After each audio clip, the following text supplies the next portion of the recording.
नमस्कार दोस्तों, स्वागत है आप सभी का आपके अपने चैनल खुशहाल ज़िंदगी में। दोस्तों, आज की वीडियो में हम बात करेंगे पूजा में रखे हुए नारियल के बारे में।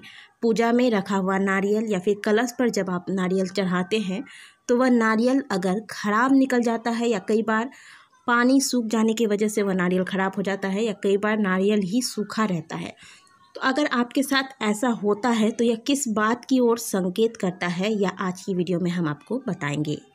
दोस्तों, हमारे हिंदू धर्म में चाहे कोई भी पूजा पाठ हो उसमें नारियल का प्रयोग किया जाता है और कोई भी शुभ कार्य करने से पहले नारियल को फोड़कर उसका आरंभ किया जाता है।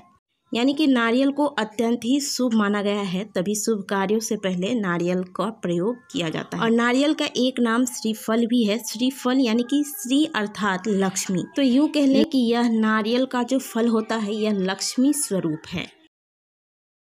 श्रीफल के बारे में ऐसी मान्यता है कि पूजा में या फिर कलश में प्रयोग किया गया नारियल को अगर लाल कपड़े में लपेटकर हम अपने धन वाले स्थान पर रखते हैं तो इससे लक्ष्मी में वृद्धि होती है, यानी कि माँ लक्ष्मी की कृपा सदैव बनी रहती है और धन की वृद्धि होती है। अगली बात आपको बता दूं कि कई स्थानों पर पहले ये सारी चीज़ें ज़्यादा होती थी और अभी भी कई स्थानों पर बलि दी जाती है। खास करके माता रानी की पूजा में बलि दी जाती है। जो अष्टमी नवमी की पूजा होती है उसमें बलि दी जाती है, महाकाली की पूजा में बलि दी जाती है और आजकल के समय में कई लोग इसका अवहेलना भी करते हैं। आपको बता दें कि नारियल फोड़ना भी एक प्रकार का बलि है, इसे सात्विक बलि कहते हैं। कई स्थानों पर माता रानी की पूजा में अनार को काटा जाता है, कुम्हड़े की बलि दी जाती है तथा नारियल फोड़ना यह भी सात्विक बलि के अंदर ही आता है और नींबू काटना भी सात्विक बलि के अंतर्गत ही आता है। तो माता को प्रसन्न करने के लिए ज़रूरी नहीं है कि आप हिंसक कार्य करें, जीवों की बलि दें।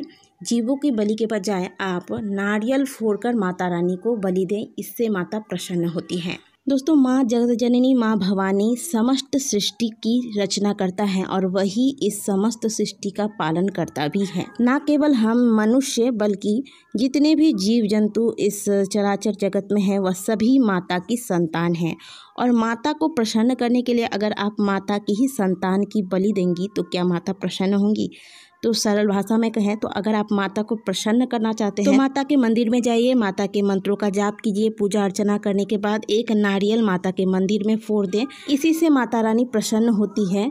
बलि देने की आपको कोई आवश्यकता नहीं होती। नवरात्रि के दौरान कई लोगों ने माता को नारियल चढ़ाए होंगे, कई लोगों ने कलश पे नारियल रखा होगा। वैसे कलश के नारियल को या तो आप पंडित जी को दे दें या फिर आप लाल कपड़े में लपेट कर इसे धन वाले स्थान पर रखें, इसे आप फोड़े नहीं। तो जिन लोगों ने नारियल माता को अर्पित किया था उनका नारियल अगर ख़राब निकल गया है या फिर सूखा हुआ निकला है तो इससे आपको क्या समझना चाहिए ये जान लीजिए। दोस्तों, भगवान को चढ़ाए गए नारियल में अगर आपको फूल प्राप्त होता है, आप स्क्रीन पर देख सकते हैं इस प्रकार का फूल अगर आपके नारियल के अंदर से आपको प्राप्त होता है तो यह बहुत ही सौभाग्य की बात होती है। इसे काफ़ी शुभ माना जाता है। इसे आप बहुत अच्छा सगुन माता रानी की तरफ से समझकर प्रसन्न हो जाइए। अगली बात आपको बता दूं, अगर आप किसी भी देवी देवता के मंदिर में जाकर नारियल फोड़ रहे हैं तो कोशिश कीजिए कि वह नारियल एक बार में ही आप फोड़ दें, दोबारा से उसे फोड़ने की नौबत ना आए। बोलने का मतलब, जब आप नारियल फोड़ने के लिए पटकते हैं ज़मीन पर तो इस प्रकार से पटकें कि वह एक बार में ही 2 टुकड़े हो जाएं। साथ ही जिस भी देवी देवता के निमित्त आप यह नारियल फोड़ रहे हैं उनके नाम का जयकारा अवश्य लगाएं, क्योंकि यह नारियल हम उन्हीं के निमित्त तोड़ते हैं।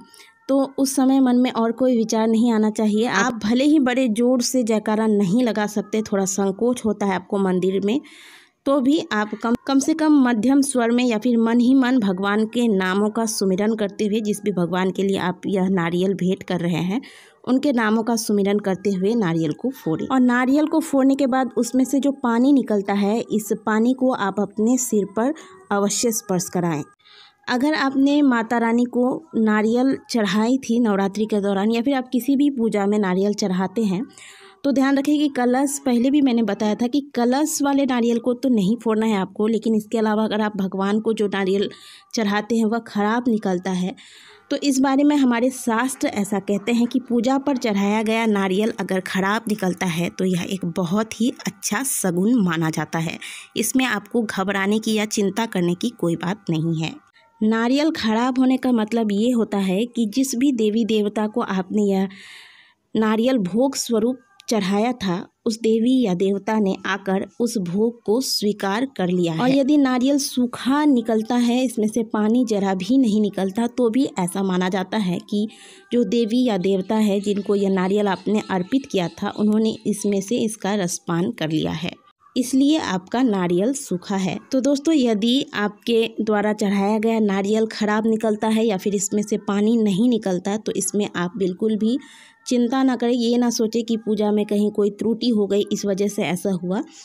आप प्रसन्न होइए कि भगवान ने आपके पूजा को स्वीकार किया है। एक बार आपको फिर से बता दूं कि कलश पर चढ़ाया हुआ नारियल आप भूल से भी फोड़े नहीं। इसे या तो जल प्रवाहित कर दें या तो लाल कपड़े में बांधकर इसे अपने धन वाले स्थान पर रखें या फिर इसे पंडित जी को दान कर दें।